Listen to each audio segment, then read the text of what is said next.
Magandang araw sa inyong lahat, mga ka-RC. Medyo matagal-tagal din tayong hindi nakapag-upload ng video.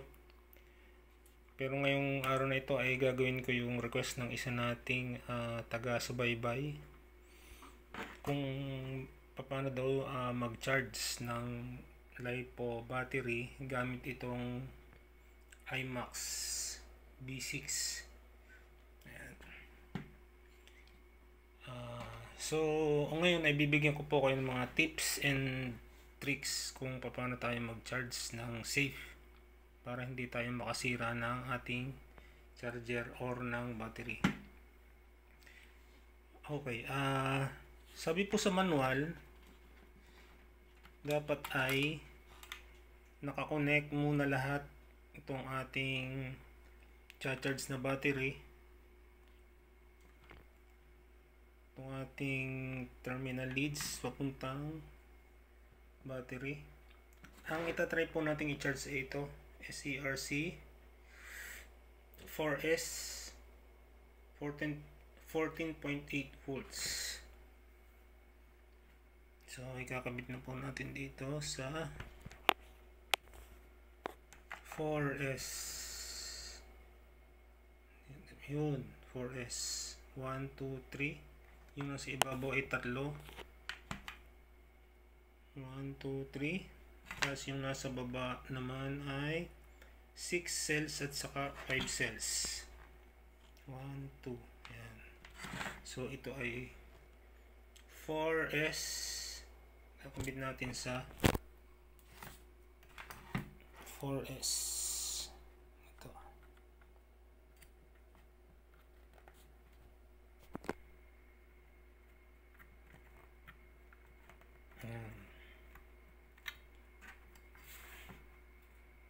Ngayon, pag naikabit na natin ay saka natin isasaksak.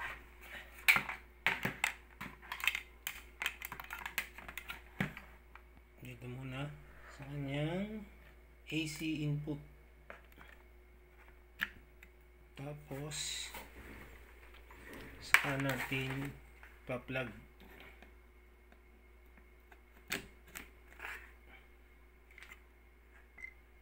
Hindi pa pala nakasaksak.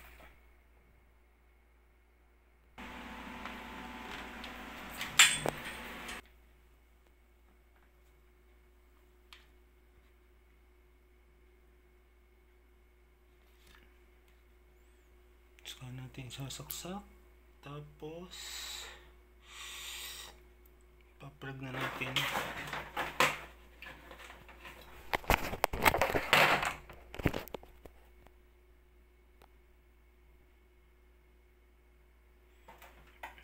Saka natin siya ipa-plug dito.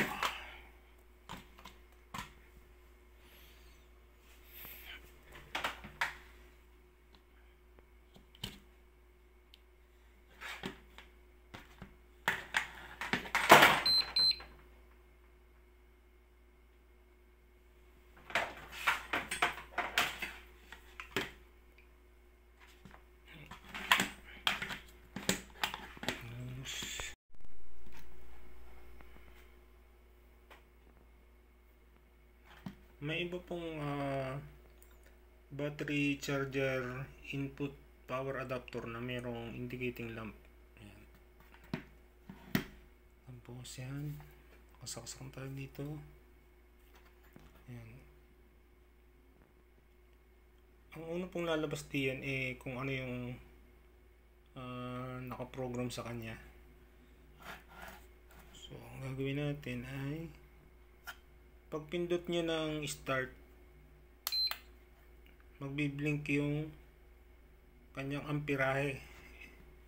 So since ito ay 2250, ang ilalagay natin ay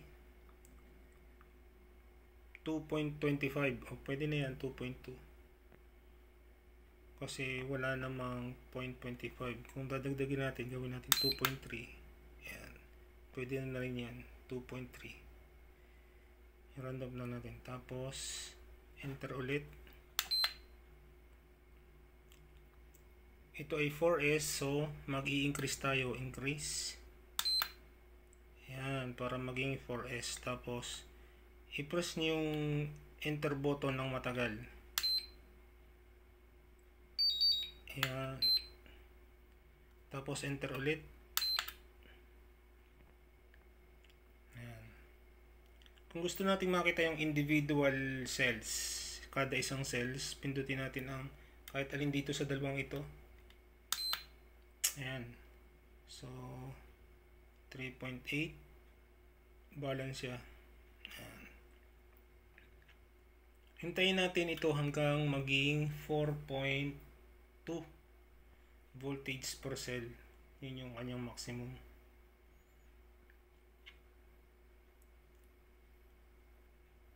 Okay, kunwari ay tapos na tayo,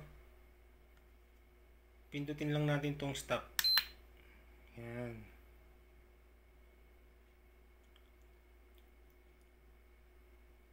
Stop button lang po ang ating pipindutin.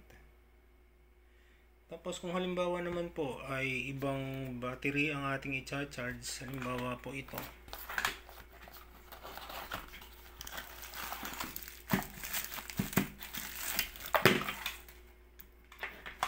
Halimbawa po itong Goldbat na 3S. Okay? Kung 3S naman, palitan muna natin to. Ayan, palitan na po natin. Ngayon naman po ay lilipat natin yung kanyang balancing plug doon sa para sa 3S.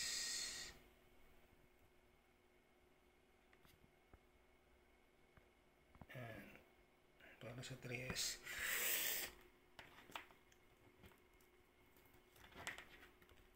So kung 2.2,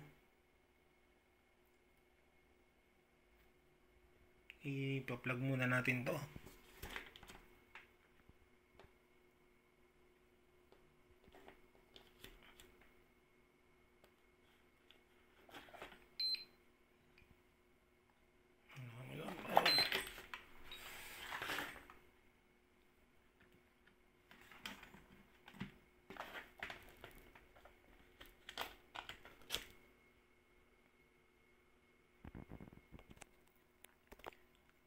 So, bali nakasaksak na. Ayan. Kanina ay 14.8 volts or 4S ang ating i-charge. So, ngayon naman gagawin nating 3S. So, pindutin natin uli yung enter. Tapos, mag-blink yung current. Ngayon, babawasan natin ng konti. 2,200 to. So, gagawin natin 2.2. Lalagyan lang natin ng point dun sa pagitan. So, ibig sabihin divided by 1,000. Ayan. 2.3.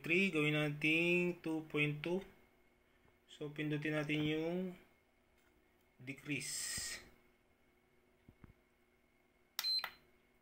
Ayan, naging 2.2. Tapos enter ulit. Magbiblink naman yung voltahe. Yung voltahe ating babawasan, gagawin nating 3S. Ayan, ay sorry. Ayan, 3S na siya. So, pindutin natin ng enter. Ayan, tapos enter ulit ng matagal. 1, 2. Battery check. 3S, confirm, enter. Ayan. Tapos, pindutin lang natin kung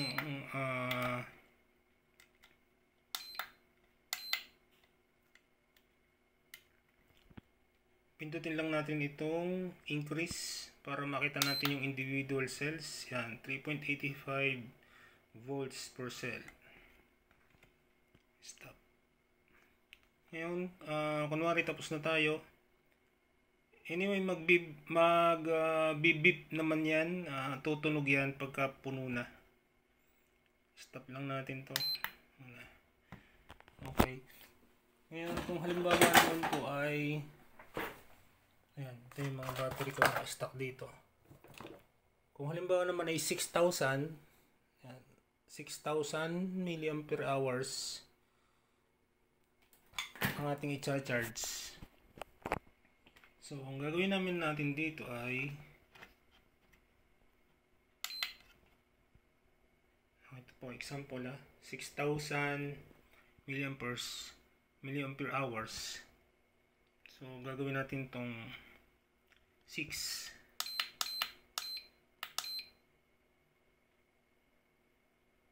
Matagal po ako nakapindot. Yan, 6.0 amperes. Since 7.4 volts siya, 7.4 volts siya, pindutin lang enter ng mabilis. Yan, para lumipat siya doon. So, gagawin natin siyang 2S. So, sa decrease tayo, decrease. Yan. 7.4 volts na siya. Yan.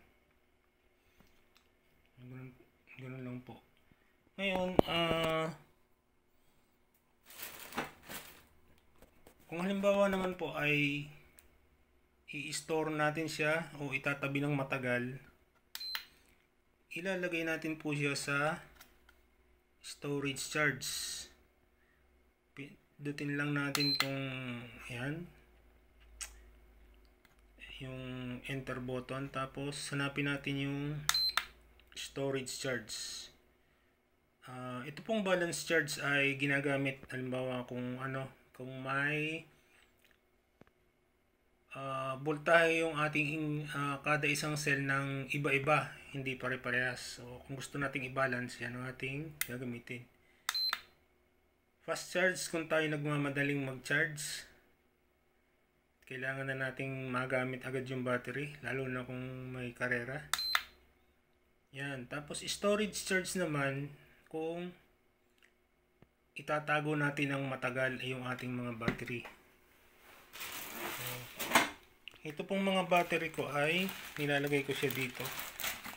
Meron siyang silica gel. Yan. Nilalagay ko siya dito sa loob. Ito naman pong mga silica gel ay nabibili sa online.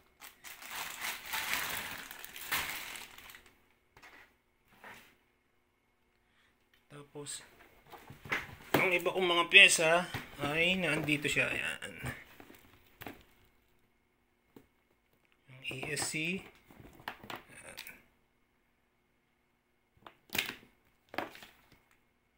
meron din ako 120 ESC, mga motor ko.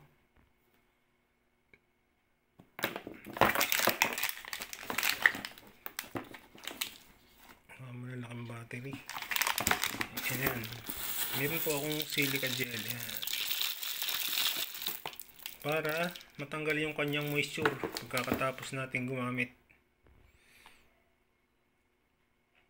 Ayan lang po. Maraming salamat po sa inyong panonood. Sana ay may napulot kayong mga idea kung paano mangalaga ng ating battery. Maraming salamat po sa inyong panonood.